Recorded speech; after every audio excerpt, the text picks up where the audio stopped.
कल की शानदार तेजी के बाद दुनिया भर के बाजारों से आज है मिले जुले संकेत। एफआईएस की खरीदारी के आंकड़े लंबे समय बाद आते हुए क्या बाजार के जोश को बरकरार रख पाएंगे या फिर डाउ को देखकर थोड़े फिसलेंगे? कैसी रहेगी रेंज और क्या करें आप, रहेगा फोकस इसी पर। स्वागत है आप सबका शेयर बाजार लाइव में। नमस्कार, मैं हूं अनिल सिंघवी। और नमस्कार, मैं हूं दीपांशु भंडारी। मिडवीक एक्शन आ चुका है अनिल जी हमारे लिए। आपको कैसे याद रह जाता है हर वेडनेसडे को मैं सोचता हूँ अगले वेडनेसडे मैं भी याद रखूंगा मिडवीक है। मेरे को याद ही नहीं रहता। मेरा काम क्या रह जाएगा? ये मतलब मिडवीक की खासियत है क्योंकि दीप एकदम बैलेंस्ड चार्ज रहते हैं, न कम न ज्यादा। बिल्कुल। चलिए, बाजार भी आजकल आज ऐसे ही दिख रहे हैं, ऐसे दिख रहे हैं, बिल्कुल बैलेंस वाले दिख रहे हैं। कल तो अच्छी रिकवरी थी, आज क्या करना है ये बताएंगे। पहले तो बिल्कुल आज के ट्रिगर्स। एक तो अमेरिका में कमजोरी रही डाउ में, और कमजोरी कुछ जरूरत से ज्यादा हुई, जितना अंदाजा था उससे ज्यादा, लगभग 400 अंक नीचे रहा। और इसका भी एक इंटरेस्टिंग विश्लेषण हम करने जा रहे हैं आपके लिए कि क्यों इतना कमजोर रहा और इसका क्या मतलब है। लेकिन लगातार 7वें दिन नैस्डैक हरे निशान में बंद हुआ है और डाउ 4 दिनों की तेजी के बाद थोड़ा ब्रेक लगाता हुआ। आईसीआईसीआई प्रूडेंशियल, आईसीआईसीआई लोम्बार्ड और डेल्टा 3 नतीजे आए कल बाजार बंद होने के बाद, वो देखेंगे। डाउ फ्यूचर्स भी कमजोर है, थोड़ा नीचे की तरफ ही ट्रेड करता हुआ आपको नजर आएगा। तो ये आपके लिए ग्लोबल संकेत है और हमारे संकेतों के दम पर आप देख सकते हैं कि थोड़ी बहुत जो एक्शन नतीजों की। इसके अलावा आज इंडसइंड बैंक नतीजे अपने पेश करेगा और 2 कम जानी पहचानी या ट्रेडर्स फेवरेट नहीं होने के बावजूद 2 कंपनियां परसिस्टेंट और ओरेकल, ये अपने नतीजे आज पेश करने वाली है। तो इन पर भी रहेगी अपनी नजर। तो ये है आपके लिए कुछ बड़े ट्रिगर्स और आज की खास बातें जहां पर करना है फोकस। बट क्योंकि 3 दिन बाद अमेरिका खुलकर आया सर कल, इस पर एक बार बात कर लेते हैं। जब हम बंद हुए थे तो करीब 100 पॉइंट नीचे डाउ फ्यूचर्स दिख रहा था, थोड़ा उतार चढ़ाव उस समय आपको बनते हुए दिखा था। उसके बाद हमने देखा अमेरिकी बाजार, शुरुआत अच्छी हुई उनकी, बट फिर थोड़ा आपको फिसलते दिखे और फिर end of day almost day's low के आसपास आपको बंद होते दिखे। तो थोड़ी वीकनेस जो ये अमेरिकी बाजार में आई है, 4 दिन की तेजी का डाउ पर लगा है ब्रेक, बट उसके सामने नैस्डैक आउट परफॉर्मेंस दिखा रहा है। 7वें दिन मजबूत था, वहां पर थोड़ा अच्छा एक्शन आते हुए दिखा है। कैसे समझना है इस अमेरिकी बाजार के एक्शन को सर, स्पेशली डाउ की गिरावट जो है? डाउ की गिरावट और नैस्डैक की हल्की मजबूती, दोनों आपको ये कंफ्यूज करेगी कि मैं कमजोर समझूं या मजबूत समझूं। देखकर 400 पॉइंट घटना ऐसा लगेगा कमजोर तो है, और दिख भी रहा है इंडेक्स में। बढ़े नैस्डैक पर तो कितना हल्के से हरे निशान में। लेकिन एक बेहद इंटरेस्टिंग थ्योरी है दीप, जो समझने वाली है। और आप ये सोचेंगे कि अरे ऐसा भी होता है क्या? हमारे दर्शकों की जानकारी के लिए बताऊं कि किस तरह से डाउ और नैस्डैक और एसएनपी की कैलकुलेशन होती है। उससे आपको अंदाजा लग जाएगा कि किस वजह से आपको डाउ इतना कमजोर दिख रहा है, क्यों आपको नैस्डैक ज़्यादा मजबूत नजर आ रहा है या कम कमजोर नजर आ रहा है, जो भी आप कहें। पहली चीज़ तो है कि कल जो डाउ में गिरावट की वजह वो है गोल्डमैन सैक्स के जो नतीजे थे बहुत ख़राब थे। 70% वो नीचे आए हैं उनके प्रॉफिट, और उसके बाद वो स्टॉक काफ़ी तेज़ी से गिरा 6% के आसपास, और उसका असर दिखा है। हालांकि मॉर्गन स्टैनली के नंबर्स बेहतर आए, वो स्टॉक भी मजबूती के साथ बंद हुआ। नैस्डैक में बढ़ने की वजह टेस्ला जैसा शेयर था जो 7-8% चढ़कर बंद हुआ। तो ये सारे अलग अलग स्टॉक्स हैं जिन्होंने इंडेक्स को अलग अपना अपना वजन दिया। अब कई बार आप सुनते होंगे भारतीय बाजारों में एक बहुत इंटरेस्टिंग कंपैरिजन मैं आपको भारतीय बाजारों का और अमेरिकी बाजारों का देना चाहता हूँ। हम कई बार कहते हैं हमारे यहाँ इंडेक्स तो मैनेज्ड है जी, अरे रिलायंस ऊपर कर दिया, टीसीएस ऊपर कर दिया, एचडीएफसी बैंक ऊपर कर दिया, इंडेक्स तो मैनेज हो गया, या इनको नीचे कर दिया, बाकी ब्रॉडर मार्केट में कुछ अलग है। इंडेक्स ऊपर है, बाकी ब्रॉडर मार्केट में सप्लाई है, हमारे यहाँ मैनेज होता है। इंडेक्स मैनेजमेंट क्या होता है, ये आपको अमेरिका से सीखना चाहिए। अच्छा, हाँ, और ये सीखना चाहिए डाउ से। डाउ में इंडेक्स मैनेजमेंट का परफेक्ट एग्जांपल कल है। अच्छा, हाँ, इंडेक्स मैनेजमेंट का मतलब ये नहीं कि हम इंडेक्स ऊपर ही रहे, नीचे भी मैनेज होता है और ऊपर भी मैनेज होता है।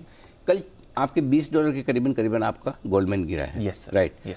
अब आप देखिए, अगर गोल्डमैन $20 गिरे और आपका एप्पल का स्टॉक $1 बढ़े, $1 से भी कम जी, तो भी इम्पैक्ट बराबर होता है कि कितनी आपकी मार्केट का कम या ज्यादा होगी। अब समझिए कैसे जी। जो अमेरिका में डाउ कैलकुलेट किया जाता है वो सिर्फ और सिर्फ प्राइस इम्पैक्ट पर कैलकुलेट किया जाता है। अच्छा, डाउ के जो सारे स्टॉक्स हैं वो कितने बढ़े या कितने घटे, उनकी 30 की एवरेज निकाली, एवरेज इतना कम ज्यादा हुआ, उसमें कहीं कोई वेटेज नहीं है। मतलब मार्केट कैप का वेटेज है ही नहीं। जैसा आज मैं सपोज आपको कहूं कि जितना टीसीएस, रिलायंस या एचडीएफसी बैंक बढ़ना घटना चाहिए, निफ्टी में क्या वही वजन आप किसी दूसरे स्टॉक को देंगे जो कम वेटेज वाला है। फॉर एग्जांपल नीचे एशियन पेंट समझ लीजिए, या कोई भी आप कम वेटेज वाला स्टॉक, पीएफसी, आरईसी वगैरह समझ लीजिए, है ना। तो हर एक स्टॉक का वेटेज है। जो बड़ी वेटेज वाली कंपनी, बड़ी मार्केट कंपनी वेटेज वाली कंपनी है, उसका वेटेज अलग होना चाहिए, फ्री फ्लोट का वेटेज अलग होना चाहिए, करेक्ट।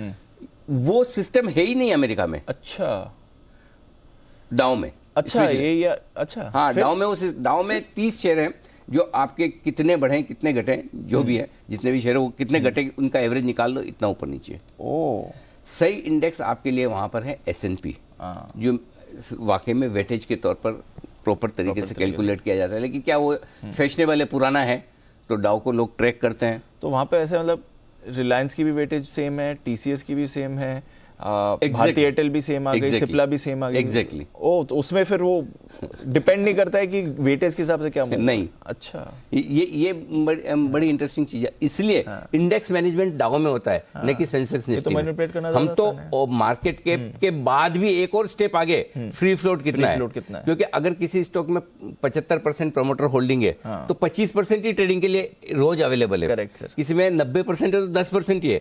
हम तो वहां तक जाते हैं।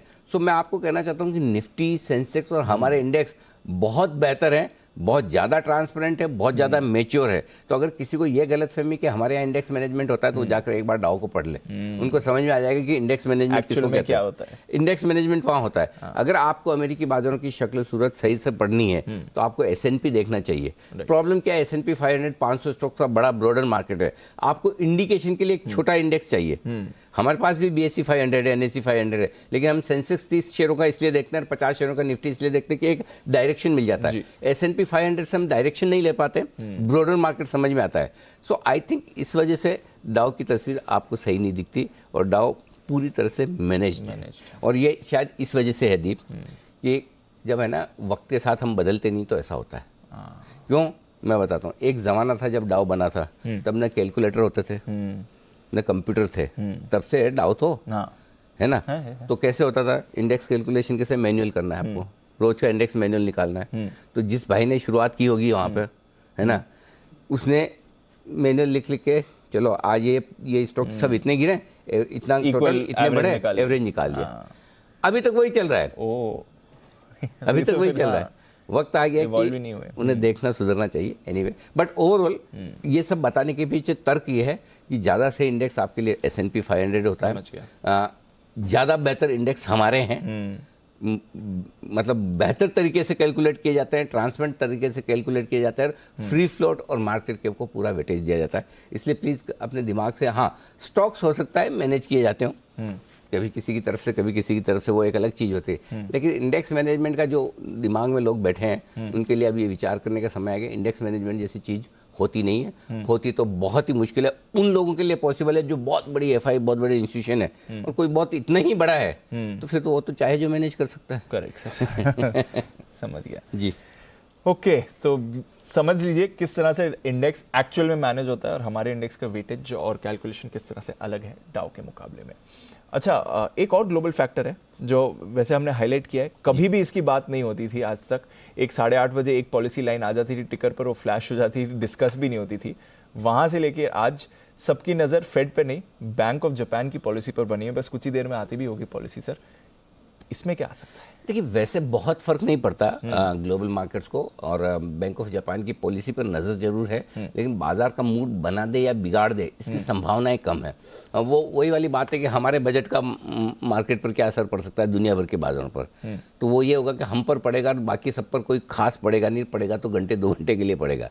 सेम वही हाल जापान के बाजारों का है दीप। मुझे नहीं लगता कि कोई बहुत लंबा चौड़ा, हाँ लेकिन ये ज़रूर है कि जापान के लिहाज से जो FIs जापान में इन्वेस्ट करते हैं, या जो पैसा जापान से दुनिया भर के बाजारों में, विशेषकर हमारे बाजारों में आता है, उस लिहाज से ये पॉलिसी काफ़ी अहमियत वाली होगी। और लोग इस बार जापान की पॉलिसी को बहुत नज़दीकी से देखना समझना चाहते हैं कि सरकार का, वहाँ का सेंट्रल बैंक का स्टैंड किस तरह का रहता है, क्योंकि जापान भी अपने मेरे ख्याल से ज़िंदगी के सबसे ऊंचे इन्फ्लेशन से गुजर रहा है। जी सर।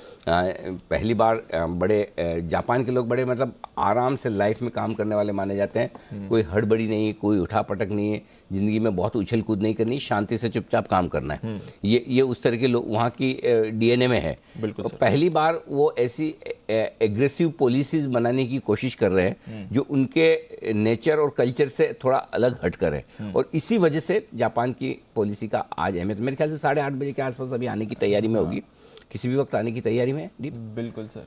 हाँ, तो आने ही बस वाली है कुछ ही क्षणों में आपके सामने होगी। ब्याज दरों को तो बरकरार रखा है, ये आ चुकी है, कोई बदलाव नहीं, नेगेटिव 0.1% पर बरकरार रखा है। तो मतलब वहाँ पर किसी तरह का कोई बदलाव नहीं। और कुछ चीज़ें आएंगी तो हम देखेंगे। बाकी रहा ग्लोबल मार्केट्स का सवाल, तो सब कुछ ठीक है, बॉन्ड यील्ड्स आपके लिए ठीक है, कोई उसमें बदलाव नहीं है। आपके डॉलर इंडेक्स 102 के आसपास ही है। थोड़ा बहुत अगर आप कच्चा तेल है तो $86 हल्का सा बढ़कर आया, धीरे धीरे थोड़ा सा कच्चा तेल बढ़ रहा है। अलार्मिंग लेवल पर तो नहीं है, लेकिन ठीक है, हल्का सा बदलाव है।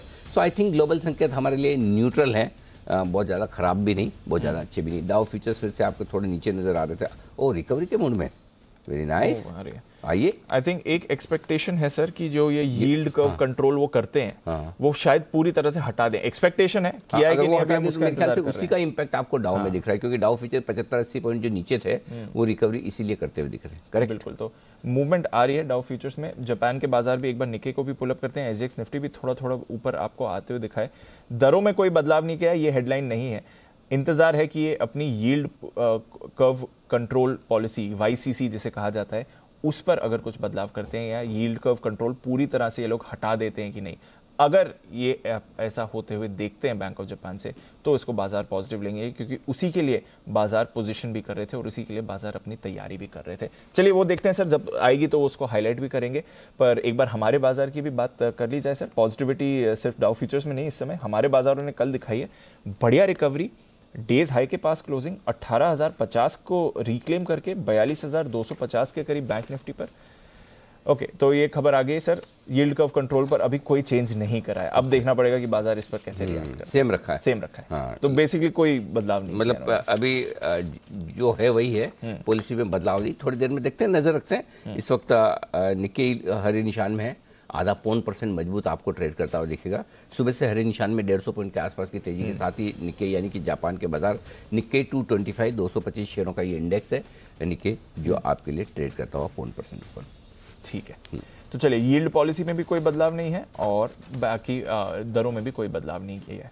अब बताएं सर, हमारे बाजार का कल का एक्शन। तो कल की रिकवरी की जो आप बात कर रहे थे, इस रिकवरी में दीप जो हम सोमवार को भी बात कर रहे थे और शुक्रवार को भी यही बात थी कि आपको बाजार में मजबूती का संकेत अब डाउ से उतना नहीं मिलेगा जितना इस बात से मिलेगा कि एफआईज अपना हाथ कब रोकते हैं, राइट, कब बेचना बंद करते हैं और कब खरीदना शुरू करते हैं।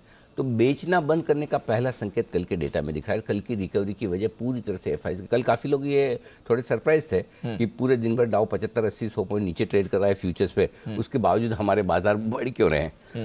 क्योंकि वैसे देखा जाए तो कल बढ़ने की कोई खास ऐसी वजह थी नहीं कि आप बड़ी तेजी से बढ़ जाएं, क्योंकि अमेरिका तो बंद ही था परसों, तो अमेरिका से आपको कल सुबह कोई संकेत थे नहीं।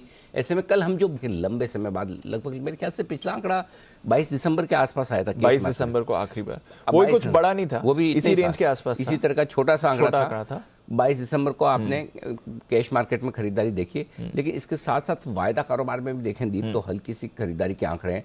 लगभग 1500 करोड़ के इंडेक्स फ्यूचर्स एफआईज ने खरीदे हैं और 850 करोड़ के स्टॉक फ्यूचर्स खरीदे हैं। तो आप ये कह सकते हैं कि करीबन 2,500 करोड़ की डायरेक्शनल खरीदारी एफआईज की तरफ से हुई है। तो कल की तेजी के पीछे, रिकवरी के पीछे, मजबूती के पीछे आपका कोई योगदान नहीं, खुशमत हुई है। जो कुछ योगदान है वो एफआईज की तरफ से था। हाँ, इसमें कोई डाउट नहीं। तो बड़े लंबे समय बाद बिकवाली रुकने के आंकड़ा है। अभी भी क्या हम एक दिन के आंकड़ों से खुश हो जाएं?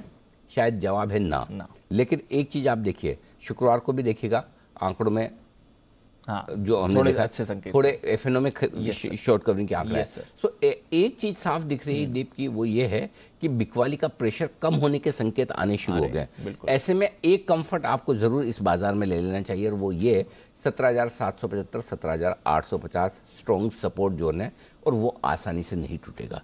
हमने बार बार कई बार नोक किया, हमारे पास तोड़ने के लिए अच्छे कारण भी थे, चाहते तो हम उसके नीचे जाकर एक और नीचे का अच्छा ब्रेकडाउन दे सकते थे, लेकिन वो दिया नहीं। तो कम से कम ये ज़रूर है कि नीचे की रेंज आपकी टेस्ट हो गई, और नीचे की रेंज आपको पता है कि ये बनी रहेगी। अब ऊपर की रेंज टेस्ट करके उसको पार कर पाएंगे कि नहीं, यही देखना है। और वो ऊपर की रेंज क्या है? 18,150 18,250। ज़्यादा आपको सेफ चलना था 18,200 18,300 मान लो। 18,265 से हम घूमे हैं, तो लगभग उसके आसपास जो रेंज है 18,300 के पार निकलेंगे तो फ्रेश खरीदारी, नई तेजी बनेगी। 17,700 के नीचे नहीं मंदी, ये लगातार हम पहले 3 हफ्ते से बात कर रहे हैं, और अभी भी यही है। तो 17,150 17,300 आपका कंजेशन जोन हो गया, माफ कीजिए 18,150 18,300 ऊपर की कंजेशन जोन है, वहां पर कहीं कहीं जाकर रुकना है। नीचे में 17,700 17,850 आपका 150 पॉइंट का सपोर्ट जोन है, जहां पर आपको सपोर्ट लेना है। तो ये अपने ध्यान में रखना है। तो 150-300 की रेंज में अटकना है। जिस दिन आपको 18,300 के ऊपर की क्लोजिंग मिले, आप फिर से नए लाइफ हाई और 19,000 की प्लानिंग कर सकते हैं। अच्छा, हाँ, 18,300 के ऊपर क्लोज होना तो ज़्यादा दूर नहीं है सर? अभी नहीं लग रहा है, और कल परसों बट करते वैसे 18,200 क्रॉस भी नहीं हो रहा। हाँ, मतलब और ऐसा कोई बहुत अति उत्साहित होने की भी जरूरत नहीं कि 18,300 आसानी से टाइम तो लगे।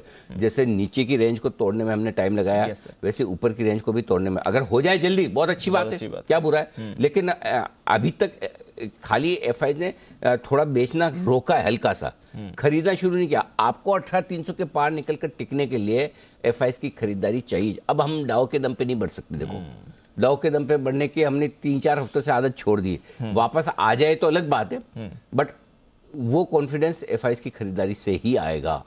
जिस दिन ट्रेडर्स को ये समझ में आ गया, हमारे लोकल इन्वेस्टर को समझ में आ गया कि भाई बिकवाली का प्रेशर कम है, अब ये नहीं बेच रहे, लोकल फंड्स तो बेचारे बेचते ही नहीं है, अब हम ले सकते हैं, ये कॉन्फिडेंस जिस दिन आया उस दिन आपका 18,300 पार होगा। तो अपने अभी तक की स्ट्रेटेजी में कोई बदलाव नहीं।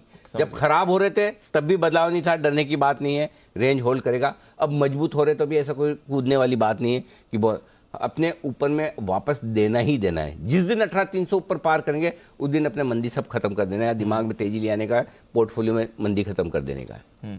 जब तक वो नहीं होता तब तक ऊपर 18,150 18,200 18,125 कहाँ पर बेचना है, कहाँ प्रॉफिट बुक करनी, वही डिसाइड करना है। लेकिन करना है, लेकिन करना है। तो यही सेंसिबल ट्रेड है। आप मंदी में बहुत दुखी हो जाए और तेजी में बहुत ज्यादा उत्साहित हो जाए, दोनों ही चीज ठीक नहीं है, दोनों ही ठीक नहीं। समझ तो ऊपर की रेंज में जब तक 18,300 के ऊपर बंद नहीं होगा तब तक हम सावधान रहेंगे। 17,800 के आसपास जब आएगा हम डरेंगे नहीं, खरीदेंगे। बस डन। बाय द वे एक बार एसजेएक्स देख लेते हैं सर, फिर से हमने हाईलाइट सेंचुरी मारा है, स्पाइक आया, अब बाजार संभलते हुए दिख रहे हैं। अब थोड़ा एक रिएक्शन जो देना था पॉलिसी पर दे दिया। येन पर रिएक्शन आया, जो उनकी करेंसी है, 1.5% येन फिसला है। एक्चुअली जिस तरह से बाजार पोजीशन कर रहे थे, उन्हें लग रहा था कि शायद थोड़ी फ्लेक्सिबिलिटी यील्ड कर्व में आ सकती है या इस पॉलिसी को हटाया जा सकता है, वो हुआ नहीं है। तो वो पोजीशंस अब थोड़ी अनवाइंड भी आपको होती हुई दिखेंगी। पॉलिसी पहले से करेंसी मार्केट, बॉन्ड मार्केट में पोजीशंस बनी थी, वो अनवाइंड हो रही हैं। थोड़ा एक रिएक्शन आया फ्यूचर्स पर, अमेरिकी फ्यूचर्स अब सेटल हो रहे हैं। एसजेएक्स पर भी एक अच्छा स्पाइक आया, अब वो भी सेटल होने की कोशिश कर रहा है, बट पॉजिटिविटी बनी हुई है बाजार में। चलिए सर, फिर आज का सेटअप ग्लोबल संकेत नेगेटिव से न्यूट्रल साइड पर रख सकते हैं आप, क्योंकि अब डाउ फ्यूचर्स क्योंकि सुधर गए तो न्यूट्रल कर दीजिए। ग्लोबल संकेत न्यूट्रल है, एफआईज के संकेत पॉजिटिव साइड पर है, घरेलू फंड्स के संकेत न्यूट्रल है, वायदा कारोबार के संकेत न्यूट्रल है, सेंटिमेंट न्यूट्रल से हल्का पॉजिटिव है और ट्रेंड पॉजिटिव। तो एक नेगेटिव एक भी नहीं है आपके लिए, सारे न्यूट्रल है और 2 पॉजिटिव है। तो एटलीस्ट कम से कम आपके लिए खराब कुछ नहीं है। 17,950 18,000 आज के लिए पहला सपोर्ट जोन है, इसके नीचे जाने की संभावना है कम। गए तो 17,850 17,900 स्ट्रॉन्ग बाय जोन निकल कर आएगा। ऊपर 18,075 18,150 की रेंज में खुलकर हम टाइम पास करेंगे। 18,150 के ऊपर और मजबूती का माहौल बनेगा, लेकिन वो खरीदारी की रेंज बनकर आएगी। 18,175 से 18,265 आती है, मैंने 250 लिख दिया। इस रेंज में आपको प्रॉफिट बुकिंग करनी चाहिए। एग्रेसिव ट्रेडर से तो जरूर शॉर्ट भी करें। अच्छा, हाँ, जरूर करें शॉर्ट, जरूर करें। हाँ कोई दिक्कत नहीं है दीप। ठीक है। हाँ, जब 17,800 पे हम दबा के कहते हैं कि लेना चाहिए, स्टॉप लॉस रखिए, या मैं बोलता हूँ आपको दबा के बेचिए, स्टॉप लॉस रखिए। एक दिन में आपको रेंज पार नहीं होकर हो जाए तो पहली बार में स्टॉप लॉस ट्रिगर कोई बात नहीं, लेकिन स्टॉप लॉस के साथ, बिना स्टॉप लॉस नहीं, क्योंकि आप जब तेजी के माहौल में रेंज के ऊपर के सिरे पे बेचते हैं तो हमेशा रिस्क रहती है कि ब्रेकआउट हो जाए। अब एक चीज तो ये कि इतने 3-4 हफ्तों से ये रेंज चल रही है तो एक ही बार में नहीं होना चाहिए। दूसरा ये तर्क हो सकता है कि 3-4 हफ्तों से आप रेंज में फंसे हुए हैं, ब्रेकआउट तुरंत हो सकता है। तो जो भी हो, आपका डिसिप्लिन आपके काम आएगा। ठीक है। और अगर आपको बेचना नहीं आता तो फिर मत बेचिए, आराम से जब वापस नीचे आए बाय ऑन डिप्स की स्ट्रेटेजी के साथ फिर से ले लीजिए, क्या दिक्कत है ना? जरूरी तो है नहीं, लेकिन जो बेचने वाला है उसको डिसिप्लिन के साथ ही बेचना है, ये ध्यान में रखें। अब आइए बैंक निफ्टी 41,875 42,025, ये आपका पहला सपोर्ट जोन है जिस पर आपको फोकस करना है, और इसके ठीक नीचे 41,725 41,775 स्ट्रॉन्ग खरीदारी की जगह है, जहां पर आपकी सारी शॉर्ट्स भी कवर होनी चाहिए और खरीदारी भी। ऊपर की तरफ 42,375 42,500, ये छोटी मोटी रेंज है जहां पहुंचकर हम एक बार देखेंगे ताकत कितनी है। पार निकले तो 42,575 42,725 खरीदारी की जगह, और यहाँ भी एक शॉर्ट कॉल आपको जरूर लेना चाहिए स्ट्रिक्ट स्टॉप लॉस के साथ। 50 पॉइंट का स्टॉप लॉस रखिए, लेकिन 42,725 के आसपास एक बार बेचना बनता है। परसों का भी आपका हाई 42,715 के आसपास का है, तो उस रेंज के आसपास आपका हमेशा बेचना बनता ही बनता है। अब आइए आज के सपोर्ट लेवल बता दूं निफ्टी पर। 18,050 पर आप बंद हुए, 18,025 18,017,975 तीन छोटे सपोर्ट लेवल है, और यही इसके नीचे जाने में संभावना कम है। 17,950 17,900 और 17,850 बाकी के सपोर्ट लेवल। ऊपर की तरफ 18,075 18,100 18,125 150, मतलब हर 25 पॉइंट पर रुकावट है। उसके बाद 18,200 250 तक जाने की कोशिश निफ्टी की हो सकती है। बैंक निफ्टी 42,235 के आसपास आप बंद हुए हैं, 42,175 42,125 और 42,075 42,025। आप सोचिए 200 सवा 200 पॉइंट की रेंज में 4 सपोर्ट लेवल आ गए। ये रेंज बाउंड मार्केट की वजह से है। इसके ठीक नीचे 41,875 775 और 41,725, तो गजब का स्ट्रॉन्ग बाय जोन है, इसमें कोई डाउट ही नहीं। ऊपर 42,300 375 450, ये तीन छोटे लेवल है। 500 575 मीडियम लेवल है। 42,675 42,725 बड़े लेवल। इसके ऊपर 42,875 और 950 आते हैं दीप, लेकिन मुझे नहीं लगता कि इतनी जल्दी में शायद आ जाए तो कोई बात नहीं। फिलहाल हम ये देखेंगे, क्योंकि देखो आज क्या है, अगर वाकई में second day in a row FIIs की खरीदारी आ जाती है तो हल्के बाजार हैं, ट्रेडर्स की पोजीशन बहुत कम है, मार्केट बहुत हल्के हैं, तो भागने के लिए भी जगह अच्छी है, और ट्रेडिंग रेंज में ऊपर अटकने के लिए भी आप जहाँ पर पहुंच रहे, तो थोड़ा इंटरेस्टिंग रहेगा बाजार। सोच समझकर अच्छे लेवल पे ट्रेड इनिशिएट करना है स्टॉप लॉस के साथ। ठीक है।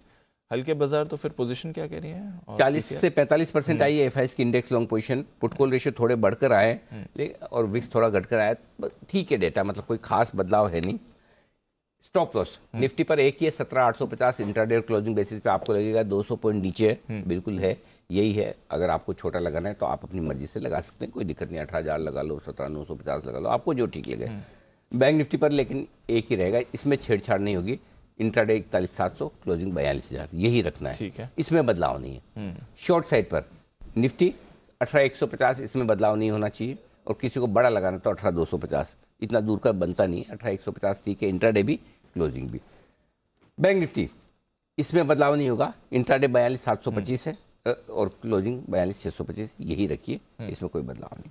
ठीक है सर, चलिए, तो ये है आपके लिए सारे important stop losses levels data Anil ji की तरफ से।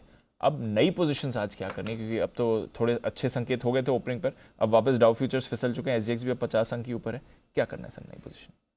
खरीदना है, और खरीदना है निफ्टी 17,850 17,900 की रेंज में आए तो यहाँ पर जरूर एक मौका देखिए। 17,775 का स्टॉप लॉस होगा, टारगेट 17,950 975 और 18,000 तीन छोटे टारगेट, 18,050 18,075 तक के बड़े टारगेट के लिए यहाँ खरीदारी करनी है। ये तो बात होगी अगर इस रेंज में आए तो। एग्रेसिव ट्रेडर्स के लिए डीप खरीदारी करने की राय है। 17,900 के स्टॉप लॉस के साथ आप खरीद लीजिए। टारगेट जो बनेंगे वो बनेंगे 18,075 100 125 तीन छोटे टारगेट हैं। 18,150 18,200 250 तक के बड़े टारगेट के लिए आप खरीदारी भी कर सकते हैं 17,900 के स्ट्रिक्ट स्टॉप लॉस के साथ। जो लोग बेचना चाहते हैं जरूर बेचें। 18,100 से मूड बनाएं। 18,100 125 150 ये पहली जगह, इसमें कहीं ना कहीं एक बार इनिशिएट करिए आप बेचेगा, और वो 150 आ जाए तो पहले ही कर दीजिए। 100 पे खुले 150 तक आने के चांस बने तो थोड़ा वेट कर लीजिए। 18,200 आए तो थोड़ा और शॉर्ट करिए। ये रेंज है बढ़िया जहाँ पर आप बेचते रहें, 250 तक भी आप बेच सकते हैं। स्टॉप लॉस होगा आपका 18,275 का। इस और अगर आपको 3 टुकड़ों में बेचना है तो बेस्ट जगह 18,100, 150, 18,150, 200, 250 है। तो हर जगह आप बेचेंगे 50-50 पॉइंट पे, एवरेज आउट हो जाएगा और नीचे में आपको मौका मिलेगा। और वो मिलेगा 18,075, 18,050 और 18,000 तक के 3 छोटे टारगेट है। 17,975, 17,950 और 17,900 तक के बड़े टारगेट। लेकिन किसी भी सूरत में 18,275, 300 पार करके टिकने की कोशिश निफ्टी करे तो आपको अपनी शॉर्ट पोजीशन काट लेना है। स्पेशली अगर बंद हो रहा हो तो फिर किसी भी हालत में आप शॉर्ट ना रहें, ये ध्यान में जरूर रखना है आपको। ठीक है, समझ गया। अब आइए बैंक निफ्टी खरीदना है 41,875, 42,025 की रेंज में अगर बैंक निफ्टी आज आपको मिलता है, जहाँ पर खरीदने की अच्छी जगह है। 41,700 आपका स्टॉप लॉस होगा। 42,075, 175 दो छोटे टारगेट, 42,225, 300 और 325 तक के टारगेट के लिए आपको करनी है खरीदारी। एग्रेसिव ट्रेडर्स के लिए ये स्ट्रेटेजी है, 42,000 के स्टॉप लॉस के साथ ही खरीद लीजिए।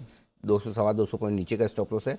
टारगेट जो बनेंगे 42,300, 375 दो छोटे टारगेट, 450 और 500 मीडियम टारगेट, 42,575, 625 और 725, 675 और 725 के बड़े टारगेट के लिए खरीदारी करनी है बैंक निफ्टी में। और एकमात्र शॉर्ट है वो भी एग्रेसिव ट्रेडर्स के लिए, 42,500 से 42,675 की रेंज में बेचना है। 725 तक भी आप बेच सकते हैं। 500 पे मूड बनाइए, 500 पे देखिए कि माहौल कैसा है, उस हिसाब से बेचिए। 750 का स्ट्रिक्ट स्टॉप लॉस है, इसके ऊपर निकले काट लेना है बस, सिंपल। ये डिसिप्लिन रखना है ना। पिछले 2 हफ्तों से आप 42,700 के ऊपर निकले नहीं है, तो इसलिए वही आपका 715 के ऊपर नहीं निकले, तो यहीं पर स्टॉप लॉस लगाना है। टारगेट जो बनेगा दीप 42,450, 42,375 और 42,303 छोटे टारगेट हैं। 42,225, 175 मीडियम टारगेट, 42,100 और 42,025 का बड़ा टारगेट, सिंपल। ठीक है, तो सारे लेवल्स और सारे टारगेट आपके सामने आ गए हैं। अग्रेसिव ट्रेडर्स के लिए मौका है, तो उस हिसाब से आप थोड़ी ध्यान से ही अपनी पोजीशंस बनाएं।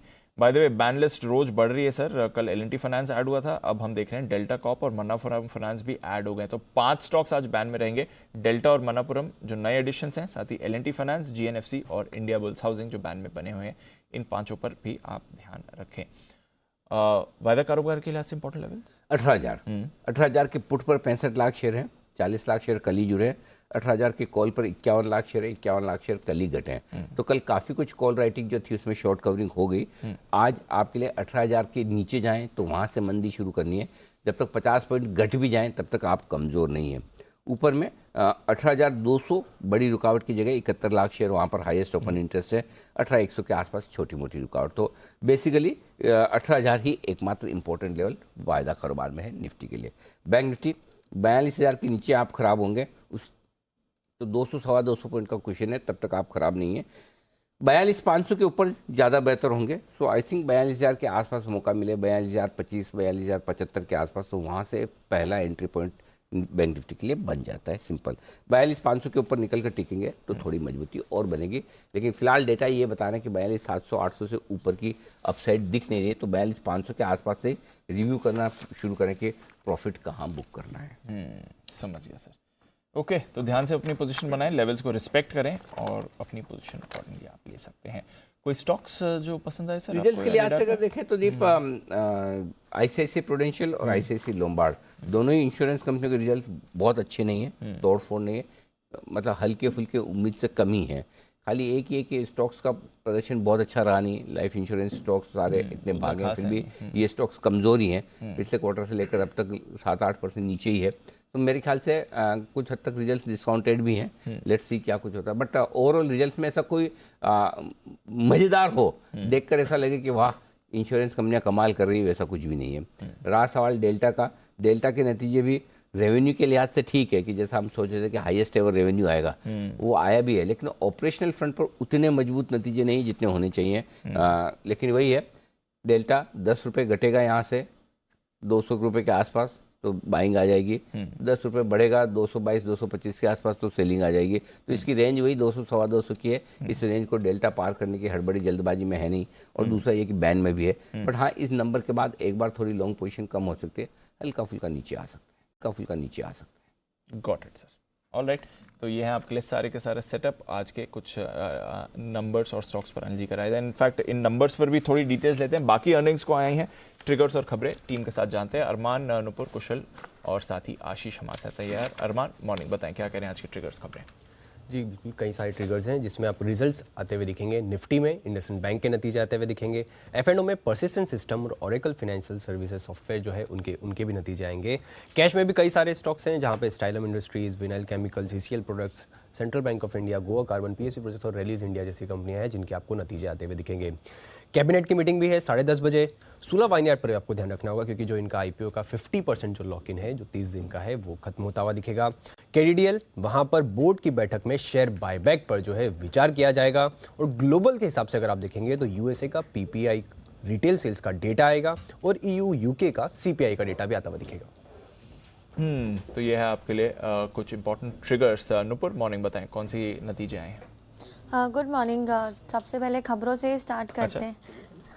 तो ITC, जहाँ पे कंपनी ने स्प्राउट्स लाइफ फूड में पूरी हिस्सेदारी खरीदने के लिए बाइंडिंग टर्म शीट साइन किए, जहाँ पर चरणों में इस अधिग्रहण को पूरा किया जाएगा।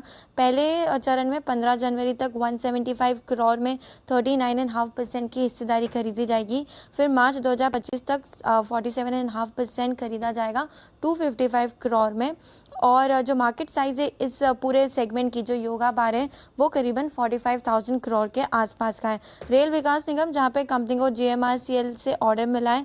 सूरत अहमदाबाद मेट्रो प्रोजेक्ट के लिए कंपनी को L1 बिडा घोषित किया गया, जहाँ पर सूरत मेट्रो प्रोजेक्ट के लिए 673 करोड़ का ऑर्डर है और अहमदाबाद मेट्रो के लिए करीबन 384 करोड़ का ऑर्डर मिला है। सुंदरम फास्टनर, जहाँ पे न्यूज़ आ रही है कि ग्लोबल ऑटो क्लाइंट से कंपनी को $250 मिलियन करीबन 2040 करोड़ का एक नया ऑर्डर मिला है। इलेक्ट्रिक व्हीकल प्लेटफॉर्म के लिए सब असेंबली की सप्लाई के लिए इस ऑर्डर को दिया गया है। तो ये भी, और इसके लिए कंपनी 200 करोड़ का केपेक्स भी करने वाली है। तो ये स्टॉक भी आज फोकस में रहने वाला है। लैंडमार्क कार्स, जहाँ पे बिजनेस अपडेट है 9 मंथ का देखेंगे तो कंपनी की आय करीबन 41% से इस बार बढ़कर आई है। जो व्हीकल्स है उसकी सेल्स भी देखें तो 44% का इंक्रीज दिखेगा वहाँ पर।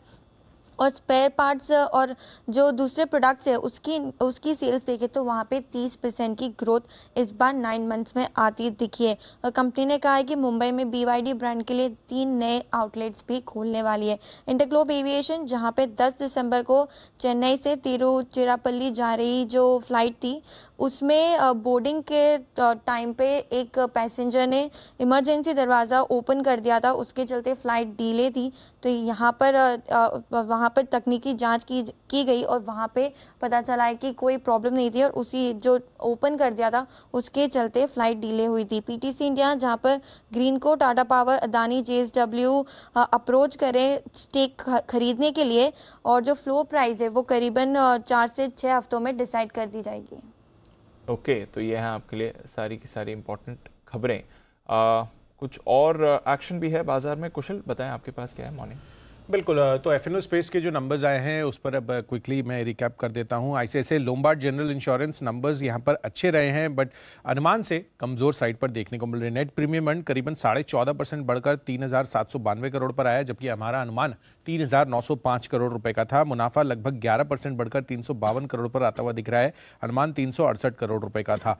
जहां तक क्लेम रेशियो का सवाल है 70.3% आई है, एक्सपेक्टेशन 71.8% की थी, तो रिलेटिवली अनुमान से कमज़ोर है बट लार्जली अगर आप देखेंगे तो यहाँ पर ओवरऑल सालाना आधार पर बढ़त ही देखने को मिली। ICICI प्रू यहाँ पर नंबर्स के लिहाज से स्टैंडअलोन नंबर्स जो हम देख रहे हैं नंबर्स अच्छे रहे हैं बट इन्होंने भी अनुमान से कमजोर साइड पर प्रदर्शन किया है। नेट प्रीमियम इनकम करीबन 4.5% बढ़कर 9,464 करोड़ पर, अनुमान 10,552 करोड़ का था। APE लगभग 5.5% गिरकर 1,821 करोड़ पर आती हुई दिखी, अनुमान 1,871 करोड़ का है और मुनाफा भी लगभग 29% गिरकर 221 करोड़ पर आता हुआ दिख रहा है। जहां तक डेल्टा कॉर्प का सवाल है, नंबर्स मिले जुले हैं, आए तो लगभग 11% बढ़कर 273 करोड़ पर आई है। कंपनी का ऑपरेशनल लिहाज से परफॉर्मेंस जैसे सर बता रहे थे कि खराब है, 43.3% के मुकाबले 37.4%, और कंपनी का मुनाफा लगभग 20% बढ़कर 85 करोड़ पर आता हुआ दिख रहा है। कैश रिजल्ट्स में गुलशन पॉलियोल्स नंबर्स कमजोर है, मार्जिन्स 12% से सीधे 6.5% पर आए हैं, मुनाफा भी 39% गिरकर 12 करोड़। टाटा मेटालिक्स नंबर्स कमजोर यहाँ पर भी है, ऑपरेशनल लिहाज से 9.8% की मार्जिन्स थी पिछले साल, इस बारी 4.9% है एंड मुनाफा आप देखिए 36 करोड़ पिछले साल था और इस बारी केवल 74% घटकर केवल 9.5 करोड़ रुपए रह गया है। एरिस लाइफ साइंस नंबर्स के लिहाज से मार्जिन्स कमजोर है, 36.6% से घटकर 32.4%। मुनाफा ऑलमोस्ट फ्लैट रहा है 101 करोड़ पर। और साथ ही एक और डील भी होती हुई दिखी है जिसमें ग्लेनमार्क फार्मा जो है एरिस ओकनेट हेल्थ केयर के जो डर्मेटोलॉजी कारोबार है उसके कुछ ब्रांड्स और सब ब्रांड्स को बेचने के लिए यहाँ पर करार किया गया है। तो एरिस लाइफ साइंस की यहाँ पर डर्मेटोलॉजी कारोबार में कुछ ब्रांड्स बिकते हुए नजर आएंगे ग्लेनमार्क फार्मा को। तो ये है आपके लिए कुछ नंबर्स जो आपको आते दिखे। आई थिंक अरमान आपके पास भी कुछ और खबरें हैं? जी, थोड़ी बहुत कुछ खबरें हैं जिसमें IDBI बैंक पर आप ध्यान रखिएगा क्योंकि ये मीडिया रिपोर्ट्स है कि नेदरलैंड की एक दिग्गज कंपनी ING जो है वो उसमें हिस्सेदारी खरीद सकती है। ड्रीम फोक सर्विसेज पर ध्यान रखिएगा क्योंकि Q3 FY23 का जो शेयर होल्डिंग पैटर्न आता हुआ दिखा है उसमें एबेकस फंड का नाम आया है और उनकी जो होल्डिंग है वो लगभग 1.82% आती हुई दिखी है। फिनलक्स केबल यहाँ पर भी Q3 FY23 का जो शेयर होल्डिंग पैटर्न है यहाँ पर FIs ने लगभग 0.48-0.5% जो हिस्सेदारी है वो बढ़ाई है। उनकी हिस्सेदारी बढ़कर अब 10.2% के आसपास हो गई है। भारत फोर्ज की बात करें तो वहाँ पर भी FIs ने अगर आप देखेंगे यहाँ पर 1.4% उन्होंने हिस्सेदारी घटाई है और उनकी हिस्सेदारी अब कम होकर 17.9% के आसपास हो गई है। और बल्क डील में अगर आप देखेंगे वी-मार्ट रिटेल जहां पे पब्लिक शेयर होल्डिंग अमनसा होल्डिंग ने लगभग 2800 के भाव पर 3.27 लाख शेयर्स जो हैं वो खरीदे। ओके, तो ये है आपके लिए सारी खबरें और पूरा बाजार का एक्शन जो आते हुए दिखा है। आइए अब डालते हैं नजर ब्रोकरेजेस पर FIR में।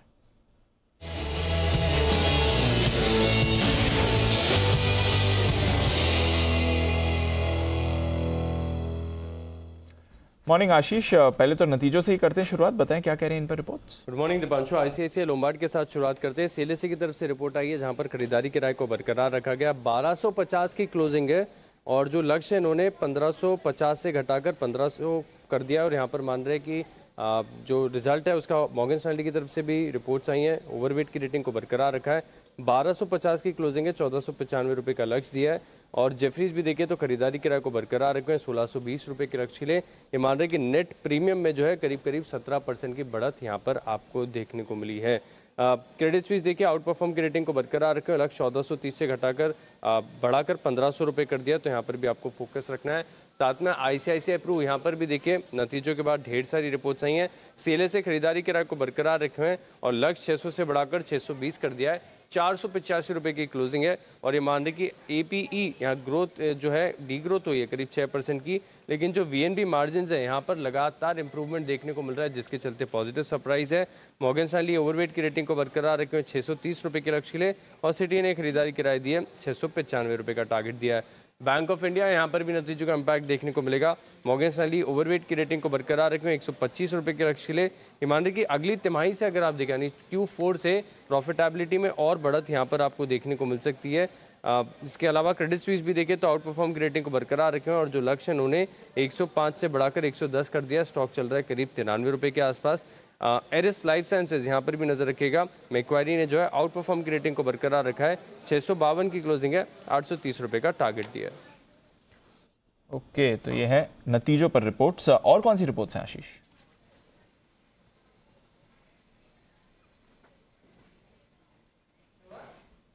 बिल्कुल दीपांशु, देखिए मास्टेक यहाँ पर भी नजर रखिएगा, आउट परफॉर्म की रेटिंग दी है। मैक्वारी ने 2720 रुपये का टारगेट दिया है। मेटल स्टॉक्स पर रखिएगा खास फोकस क्योंकि डिटेल्ड रिपोर्ट आई है CLSA की तरफ से जहाँ पर ये कह रहे हैं कि जो चाइना रीओपनिंग हुई है और इसके बाद देखें तो घरेलू मार्केट्स में भी काफ़ी अच्छी पिकअप यहाँ पर देखने को मिला है कीमतों में, तो इसके चलते ढेर सारे स्टॉक्स फोकस में रहेंगे। टाटा स्टील देखिए CLSA रेटिंग को अपग्रेड कर दिया है, पहले बिकवाली की राय दिया करते थे, अब आउट परफॉर्म की रेटिंग दे रहे हैं, लक्ष्य 90 से बढ़ाकर 135 कर दिया है।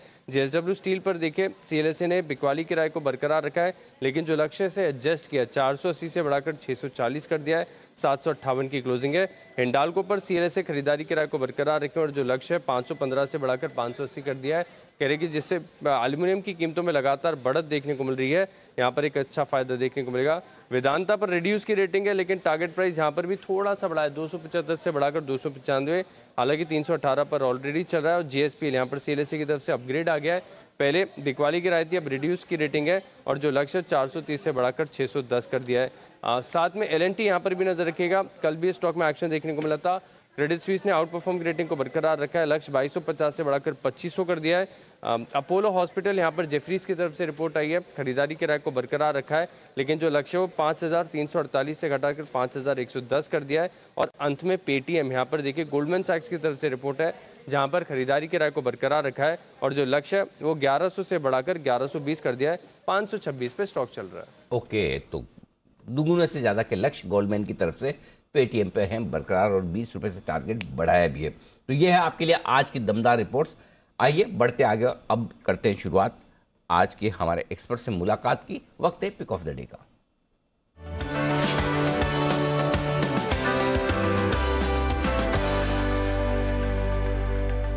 बंसल जी सुप्रभात, शुरुआत करें सर। सुप्रभात अनिल जी, सुप्रभात दीपांशु। एक तो अनिल जी आपका ये जो ब्लू शर्ट, जो मेरे को तो अनिल जी ब्लू दिख रही है, लाइट ब्लू, स्काई ब्लू, जो भी बोले, टाई अनिल जी उस पर चमक रही है, तो अच्छा सा फील हो रहा है अनिल जी। वो जो होता है ना, जो यूरोप में अनिल जी देखते हो आप, जो वहां पे जो स्टॉक मार्केट वाले लोग होते हैं, वहां पतली पतली सड़कें ऊंची ऊंची होती हैं और रेस्टोरेंट में जाते हैं, वैसी वाली फीलिंग आ रही है अनिल जी आपको देख के। अच्छा, अरे वाह, धन्यवाद। शर्ट तो हाँ लाइट ब्लू, लाइट ब्लू, हाँ लाइट ब्लू। दीप ने भी कंफर्म कर दिया, लाइट ब्लू समझी जाए। और बाकी तो आपने जो सुबह सुबह मेरा हीमोग्लोबिन बढ़ाया है बंसल जी, उसके लिए धन्यवाद। जी सर। अनिल जी देखिए, अब आपका हीमोग्लोबिन बढ़ा है तो किसी का कम भी करना पड़ेगा अनिल जी। कल मुझे भाभी जी का फोन आया, मिसेस कुणाल सरोगी जी का, कि कुणाल जी ने उनसे वादा करा था कि 8 जनवरी के बाद उनको हॉलीडे पे लेके चलेंगे, और वो आपका नाम का अनिल जी बिल फाड़ रहे हैं कि अनिल जी छुट्टी नहीं दे रहे हैं। और 8:40 से वो जी बिजनेस देख रही है। उन्होंने मुझे बोला है कि ऑन एयर अनिल जी से पूछे छुट्टी क्यों नहीं दे रहे हैं अनिल जी। नहीं, कुणाल जी ने बिल्कुल भी गलत वादा नहीं किया और कुणाल जी अपना वादा निभाएंगे भी। कुणाल जी ने 8 जनवरी का है, बिल्कुल सही है, 8 जनवरी के बाद ले जाएंगे। साल उन्होंने तब भी नहीं बताया था, आज भी नहीं बता रहे। ले जाएंगे 8 जनवरी के बाद, पक्का ले जाएंगे। साल का इंतजार करें फिलहाल, कुछ साल तक आप इंतजार करें, वो साल भी बताएंगे। जी, अब आप स्टॉक बता दीजिए प्लीज। अनिल जी मेरा स्टॉक है हिंदुस्तान यूनिलीवर। काफी बेहतरीन चार्ट लग रहा है और स्टॉक नए लाइफ टाइम हाई का प्रबल दावेदार लगता है। इसी सीरीज के अंदर 2604 2604 के स्टॉप लॉस से लेना है 2742 2742 के लक्ष्य के लिए। 2604 का स्टॉप लॉस और 2742 के टारगेट रखें। HUL में खरीदारी करने की राय आपके लिए। आइए, कुणाल जी भी है तैयार। सुप्रभात कुणाल जी, बताएं sir pick of the day. सुप्रभात अनिल जी, सुप्रभात दीपांशु। अनिल जी सबसे पहले तो ये जो बंसल जी कह रहे हैं यूरोप के बारे में कि आप यूरोपियन लग रहे हैं, अनिल जी असल में माजरा ये है कि बंसल जी को लग रहा था कि आप डावोस गए हुए हैं। जब आप एक दिन के लिए विलुप्त हो गए थे, उस समय इनको लग रहा था कि आप डावोस गए हुए हैं। तो अनिल जी एक लिस्ट भी बना ली थी मैंने और बंसल जी ने कि क्या कुछ मंगवाना है आपसे, तो चॉकलेट, घड़ियां, सब कुछ लिखा था। तो अनिल जी अब वो हाथ मलते रह गए हम दोनों। इसी चक्कर में तो मैं जा नहीं पा रहा। साल आप जाएं तो इसी चक्कर में तो जा नहीं पा रहा। मुझे पता जाना आसान है, वापस बिना गिफ्ट के आना मुश्किल है। लेकिन कुणाल जी आप मुझे धन्यवाद तो दीजिए, मैंने आपको बचाया है। मैंने ये बता के कि भाई आपने साल का वादा नहीं किया है, खाली तारीख का किया। जी जी सर। अनिल जी आपने बचाया अनिल जी, और इससे ये भी सिद्ध हुआ कि अनिल जी आप बहुत अच्छे वकील भी साबित हो सकते हैं। तो अनिल जी कभी ऑल्टरनेट करियर चाहिए हो तो आप वकालत में भी जा सकते हैं। वाह, ये तो अच्छी बात है। हाथ में हुनर हो तो आदमी कभी भूखा नहीं मरता। बढ़िया है, एक से ज्यादा हो तो और भी बढ़िया है। चलिए धन्यवाद कुणाल जी। बताएं sir pick of the day. Anil ji देखिए, पिक ऑफ द डे में मैंने आज चुना है ONGC को। हालांकि स्टॉक 2-3 दिनों से शांत है, लेकिन यहाँ 145 रुपए के आसपास मुझे लगता है कि स्टॉक ने एक बेस बना लिया है और अब इसमें वापस से आपको एक अपसाइड देखने को मिलेगा। तो मौजूदा स्तरों पर ONGC में खरीदारी की राय है। 146 रुपए 50 पैसे पर फ्यूचर्स में स्टॉप लॉस रखें।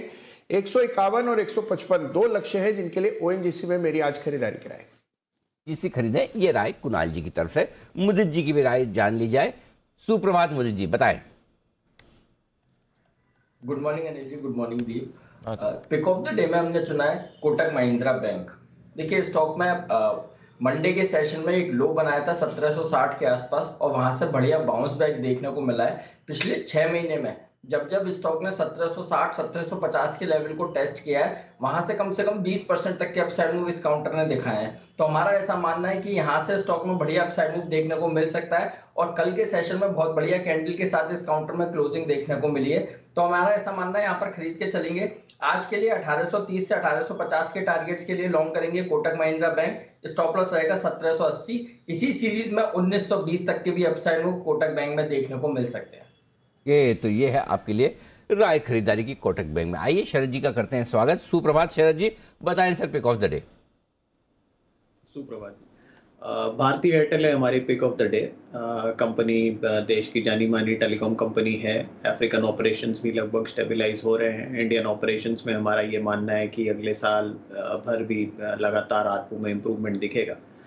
जैसे जैसे 5G के यूज़र केस वगैरह और एस्टैब्लिश होते हैं, वैसे वैसे वहाँ से भी एडिशनल ग्रोथ आनी चाहिए। कंपनी जो खर्च कर रही है वो लगभग जो डिप्लॉयमेंट ये विनिवेश करेंगे कंपनीज में, जो उनकी स्टेक है बाकी सब्सिडियरीज में, उससे वो पूरा पड़ जाएगा। प्लस गूगल से कुछ फंड्स इनको मिले थे, वो भी काफ़ी मददगार साबित होंगे इसमें। तो बहुत ज़्यादा लीवरेज के इश्यूज नहीं आने चाहिए ये 5G के ऊपर जो खर्च कंपनी कर रही है उसके बावजूद। और आरपूज कंपैरेटिवली दुनिया भर के हिसाब से भारत में काफ़ी कम है, और लगातार ग्रोथ रहनी चाहिए। जो एक ओवर कैपेसिटी की सिचुएशन बन गई थी आज से 3-4 साल पहले, वो अब लगभग अवॉइडेड है। ब्रॉडबैंड पेनिट्रेशन एक दूसरा ट्रिगर होगा जो कंपनी को लॉन्ग टर्म में काफ़ी फ़ायदा पहुंचाएगा। तो अगले साल FY24 में हम ये उम्मीद कर रहे हैं कि अर्निंग्स लगभग 65% बढ़ के 30 रुपये के आसपास आनी चाहिए। और जैसे जैसे ये नंबर्स एस्टैब्लिश होते हैं, मुझे लगता है 30 का मल्टीपल कंपनी को आसानी से मिल जाना चाहिए। तो 900 रुपये के लक्ष्य के हिसाब से भारती एयरटेल 900 का लक्ष्य भारती एयरटेल खरीदारी करने की राय। वागले साहब का किया जाए स्वागत। सुप्रभात वागले साहब, बताएं sir pick of the day. Anil ji good morning. Deepanshu good morning. मेरा पिक ऑफ द डे है मारुति, जो कल मूवमेंट देखने को मिली, मुझे लगता है एक लेवल ब्रेक करने के लिए तैयार है। जो रेजिस्टेंस है 8480 का लगभग बंद है। मेरा स्टॉप लॉस होगा 8430 का, और मेरा टारगेट होगा 8640 से 8730। 1 से 2 दिनों का ये व्यू है। ओके, तो ये है आपके लिए वागले साहब की तरफ से मारुति, जो कल अच्छे मोमेंटम में भी हमें आते हुए दिख रहा था। स्टॉक में भी अच्छा मोमेंटम बना हुआ था। कुछ काउंटर्स भी हैं जहां पर आज नतीजों का रिएक्शन आएगा। स्टॉक्स में भी आपको मूवमेंट दिखेगी। टाटा मेटालिक्स, इसके इस चार्ट पर रिएक्शन आएगा। नंबर्स थोड़े कमज़ोर हैं, इनफैक्ट काफ़ी कमज़ोर हैं। मार्जिन आधे हो गए हैं कंपनी की तरफ से। मुदित जी, एक बार टाटा मेटालिक्स के चार्ट देखें सर, क्या एक्सपेक्ट करते हैं इस पर? दीपांशु, थोड़ा बहुत करेक्शन इस काउंटर में देखने को मिल सकता है, लेकिन जिस तरह से चार्ट्स बने हुए हैं, चार्ट्स पॉजिटिव ही साउंड कर रहे हैं। 800 रुपये तक भी अगर ये काउंटर मिलता है तो डेफिनेटली एक बाय करके चलने की सलाह होगी। 780 के नीचे अगर कहीं भी फिसलता है ये काउंटर, तब ट्रेंड रिवर्स होगा। अदरवाइज अगर 800 के आसपास आता है रिजल्ट के चलते, खराब रिजल्ट के चलते, तो स्टॉक में बाइंग अपॉर्चुनिटी है। हमें लगता है 780 के स्टॉप लॉस से अगर 800 के आसपास मिलता है, खरीदारी करके चलेंगे। बढ़िया बाउंस बैक स्टॉक में वहां से देखने को मिल सकता है। बढ़िया बाउंस बैक आपको देखने को मिल सकता है टाटा मेटालिक्स में। एरिस लाइफ साइंसेस, इस पर भी रहेगी नजर। बंसल जी, जरा इस पर अपनी राय दें एक बार। नंबर्स थोड़े मिले जुले आते हुए दिखे हैं, मार्जिन थोड़ा कॉन्ट्रैक्ट हुए हैं, बट अदरवाइज अच्छी परफॉर्मेंस दिख रही है, मुनाफा फ्लैट है। और ग्लेनमार्क फार्मा से उनके ओकनेट हेल्थ केयर के डर्मेटोलॉजी कारोबार को खरीदने की यहां पर तैयारी है। 340 करोड़ रुपए में एक्विजिशन किया जाएगा। 9 ब्रांड्स और ट्रेडमार्क्स इनको मिलेंगे इस डील के तहत। एरिस लाइफ के चार्ट बताएं सर। दीपांशु, 651 के अराउंड कल की क्लोजिंग है। 644 नीचे में एक अच्छा सपोर्ट है, और ऊपर में 665 एक रेजिस्टेंस है। तो 644 और 665 के बैंड में ट्रेड कर रहा है। टू मी एकदम नो ट्रेड जोन में। जिस भी डायरेक्शन में डिसाइसिव ब्रेकआउट या ब्रेकडाउन हो, तो पोस्ट ब्रेकआउट ब्रेकडाउन ट्रेडिंग की राय होगी। तो चूंकि कैश मार्केट में है, तो 665 के ऊपर निकले तो ब्रेकआउट पर नजर रखनी चाहिए। पोस्ट ब्रेकआउट खरीदारी की राय होगी। ओके, तो पोस्ट ब्रेकआउट ही खरीदारी की राय होगी। इंतजार करते हैं ब्रेकआउट का, और उसके बाद इस पर करेंगे फोकस। ITC लगातार फोकस में रहा है। ये कंपनी योगा बार करके कंपनी है, उसका एक्चुअल नाम स्प्राउट लाइफ फूड्स है। हेल्थ फूड बनाती है उसको खरीदने की तैयारी में है। 100% एक्विजिशन किया जाएगा, चरणों में किया जाएगा। पहले चरण में करीब 39% हिस्सेदारी 175 करोड़ में खरीदी जाएगी और फिर 255 करोड़ में बाकी की हिस्सेदारी खरीदी जाएगी।